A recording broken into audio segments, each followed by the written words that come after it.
খরচ কমবে কিনা এবং ভবিষ্যতে বাংলাদেশি শ্রমিকদের জন্য কী সুযোগ তৈরি হতে যাচ্ছে সবকিছু একদম পরিষ্কারভাবে। বর্তমান পরিস্থিতি অনুযায়ী মালয়েশিয়ার লেবার মার্কেট কিছুটা সময় বন্ধ বা সীমিত ছিল নানা সমস্যার কারণে, বিশেষ করে সিন্ডিকেট, অতিরিক্ত খরচ, প্রতারণা এবং শ্রমিক পাঠানো নিয়ে অনিয়মের অভিযোগ ওঠে। এর ফলে অনেক বাংলাদেশি শ্রমিক যেতে পারেনি, আবার অনেকেই টাকা দিয়েও আটকে পড়েছিল। তবে ২০২৬ সালে এসে এই পরিস্থিতিতে বড় ধরনের পরিবর্তনের ইঙ্গিত পাওয়া যাচ্ছে। সবচেয়ে গুরুত্বপূর্ণ খবর হল, সম্প্রতি বাংলাদেশ ও মালয়েশিয়ার মধ্যে উচ্চ পর্যায়ের একটি বৈঠক অনুষ্ঠিত হয়েছে মালয়েশিয়ার পুত্রাজায়ায়। এই বৈঠকে বাংলাদেশ সরকারের প্রতিনিধি দলের নেতৃত্ব দেন প্রবাসী কল্যাণমন্ত্রী এবং মালয়েশিয়ার পক্ষ থেকে উপস্থিত ছিলেন তাদের মানব সম্পদ মন্ত্রীসহ গুরুত্বপূর্ণ কর্মকর্তারা। এমনকি এই সফরে বাংলাদেশের প্রতিনিধি দল মালয়েশিয়ার প্রধানমন্ত্রী আনোয়ার ইব্রাহিমের সাথেও সরাসরি বৈঠক করেছেন। এই বৈঠকে দুই দেশই খুব গুরুত্বপূর্ণ কিছু সিদ্ধান্তে একমত হয়েছে। প্রথমত, মালয়েশিয়া বাংলাদেশি শ্রমিকদের জন্য তাদের লেবার মার্কেট পুনরায় চালু করার ব্যাপারে ইতিবাচক সম্মতি দিয়েছে। তবে এটি একবারে হঠাৎ করে না খুলে ধাপে ধাপে এবং নির্দিষ্ট কাজের চাহিদা অনুযায়ী চালু, সেটা হলো নিয়োগ প্রক্রিয়াকে সম্পূর্ণ স্বচ্ছ এবং ডিজিটাল করার পরিকল্পনা। মালয়েশিয়া জানিয়েছে তারা একটি আধুনিক প্রযুক্তি নির্ভর, এমনকি এআই ভিত্তিক রিক্রুটমেন্ট সিস্টেম চালু করতে চায়, যাতে এখানে আরও একটি গুরুত্বপূর্ণ বিষয় হল এমপ্লয়ার পেইজ প্রিন্সিপাল, অর্থাৎ কর্মী নিয়োগের সব খরচ নিয়োগদাতা কোম্পানিকেই বহন করতে হবে। যদি এটি বাস্তবায়ন হয়, তাহলে ভবিষ্যতে বাংলাদেশ থেকে মালয়েশিয়া যেতে খরচ অনেক কমে আসতে পারে, এমনকি প্রায় শূন্য খরচেও যাওয়ার সুযোগ তৈরি হতে পারে। এছাড়া বৈঠকে দুই দেশই একমত হয়েছে যে আগের মতো কোনো সিন্ডিকেট সিস্টেম যেন আবার ফিরে না আসে, কারণ অতীতে সীমিত কিছু এজেন্সির মাধ্যমে শ্রমিক পাঠানোর কারণে হাজার হাজার কোটি টাকার দুর্নীতি হয়েছে এবং অনেক শ্রমিক প্রতারিত হয়েছে।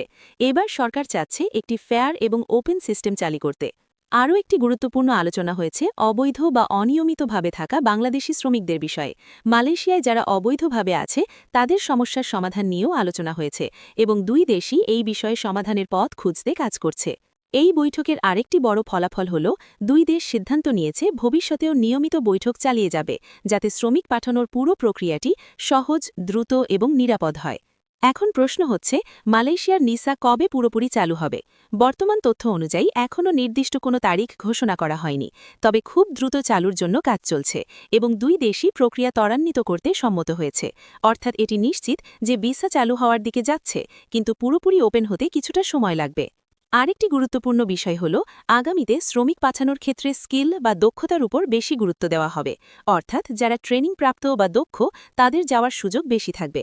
এতে করে ভালো বেতন এবং ভালো কাজ পাওয়ার সম্ভাবনাও বাড়বে। বর্তমানে মালয়েশিয়া বাংলাদেশিদের জন্য একটি বড় শ্রমবাজার। অতীতে লাখ লাখ বাংলাদেশি সেখানে কাজ করেছে এবং এখনও অনেক বাংলাদেশি সেখানে কর্মরত আছে। তবে নতুন নিয়ম অনুযায়ী সবকিছু আরও নিয়ন্ত্রিত ও নিরাপদ করা হচ্ছে, যাতে ভবিষ্যতে কেউ প্রতারিত না হয়। সবকিছু মিলিয়ে যদি বলা হয়, তাহলে ২০২৬ সালে মালয়েশিয়া লেবার ভিসা নিয়ে সবচেয়ে বড় আপডেট হল, দুই দেশের মধ্যে উচ্চ পর্যায়ের বৈঠক হয়েছে, লেবার মার্কেট পুনরায় চালু বিষয়ে ইতিবাচক সিদ্ধান্ত হয়েছে, খরচ কমানোর পরিকল্পনা নেওয়া হয়েছে এবং একটি আধুনিক ও স্বচ্ছ নিয়োগ ব্যবস্থা চালু করার উদ্যোগ নেওয়া হয়েছে।